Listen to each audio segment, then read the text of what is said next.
19 cars. That didn't fail quietly. They failed violently. We're talking about vehicles that didn't just perform poorly in crash tests. They collapsed, crumpled, and in some cases, completely erased the space meant to keep passengers alive. From the 1980s to the early 2000s, these were some of the most dangerous crash test performances ever recorded. And what makes this even more shocking is that many of these cars were driven by families every single day. Let's begin. Number 19. Chevrolet Cavalier. At first glance, it looked like a normal compact car. Affordable, everywhere. But in late 90s offset crash tests, it revealed a serious problem. The structure simply couldn't hold. The front cabin folded inward, the dashboard pushed back aggressively, and the steering wheel moved dangerously close to the driver. The forces recorded inside the cabin were high enough to cause severe chest and head injuries. This wasn't just a weak result. It was a clear sign that older designs were falling behind modern safety standards. Number 18. Dodge Neon. This one had a different kind of failure. Side impacts. In testing, the door structure didn't just deform, it collapsed. The B-pillar bent significantly, and in some cases, door latches failed completely, meaning the door could actually open during a crash. And when that happens, the risk isn't just injury, it's ejection, which is often fatal. For a car designed for everyday driving, this was a serious flaw. Number 17. Toyota Previa. A family van with a very unusual design. Instead of placing the engine at the front, it was positioned under the seats. That gave more interior space, but took away something critical: a crumple zone. In a frontal crash, there was almost nothing to absorb the impact, so the energy went straight into the cabin. The floor bent upward, the pedals pushed into the driver's legs, and the structure struggled to protect occupants. A design choice meant for comfort ended up increasing risk. Number 16.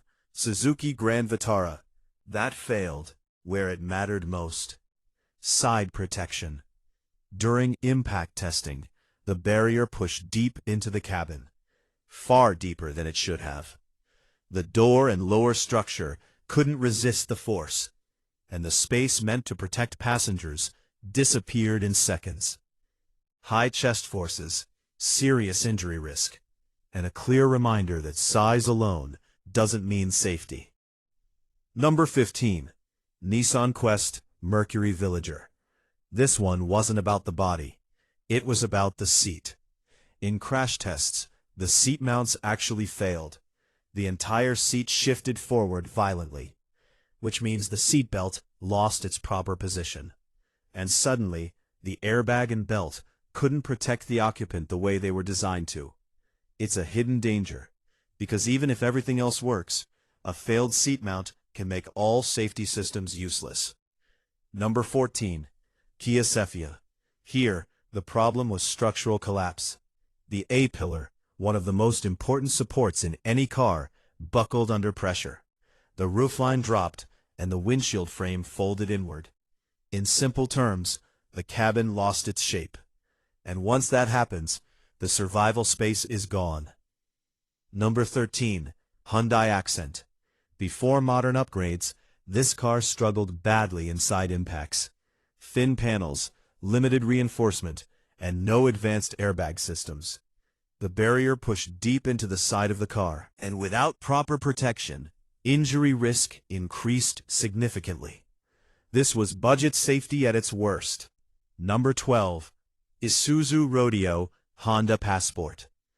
SUVs are supposed to feel strong, but in this case, the lower structure failed badly.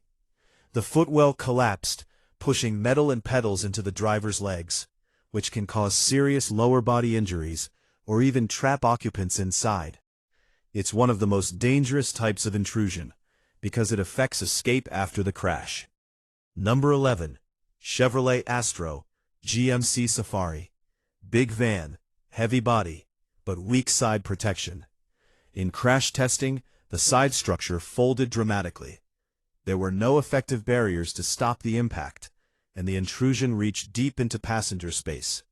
No airbags, No reinforcement, just direct force entering the cabin.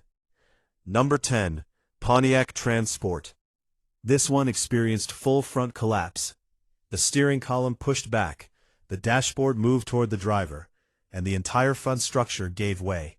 It wasn't just deformation, it was a breakdown of the entire safety zone. Number 9. Mitsubishi Galant.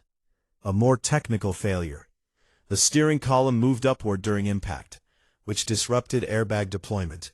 Instead of cushioning the driver, the protection system became less effective, and that small movement led to much higher injury risk. Number 8. Ford Ranger. Pickup trucks often feel strong, but this test proved otherwise. In side impacts, the door and pillar couldn't hold. The structure bent inward, and the intrusion reached dangerous levels. The result? High risk of chest and abdominal injuries. Number 7. Jeep Cherokee XJ. An icon, but with a serious weakness. Roof strength. In rollover tests, the roof collapsed significantly, and with a high center of gravity, this vehicle was already more likely to roll. That combination made it extremely risky in real-world conditions. Number 6. Ford F-150, late 90s. Another example of unexpected failure.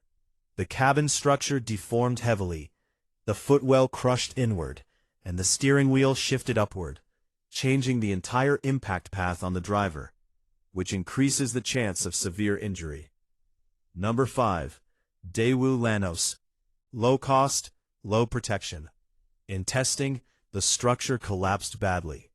The lower body area offered almost no resistance, and without advanced safety features, the occupants were left exposed. Number 4. Fiat Punto, early version. In offset crashes, the structure couldn't hold alignment. The A-pillar bent inward, the steering column moved back, and the footwell collapsed. All at once. It showed how dangerous angled impacts can be when a car isn't designed for them. Number 3. Suzuki Sidekick, Geo Tracker. Rollover risk was extremely high, and when it rolled, the roof didn't hold. It collapsed deeply, crushing the space above passengers. This wasn't just a flaw, it was a major safety concern. Number 2. Opel Vauxhall Corsa B. Small car, big failure. In crash testing, the cabin lost structural integrity.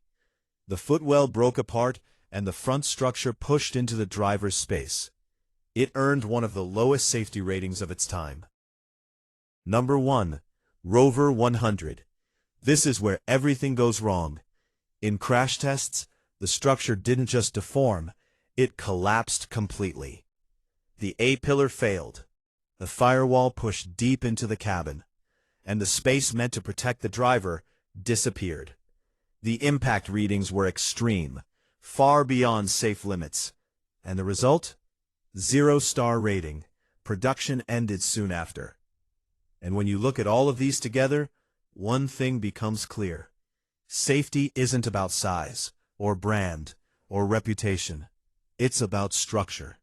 Because when that fails, nothing else matters.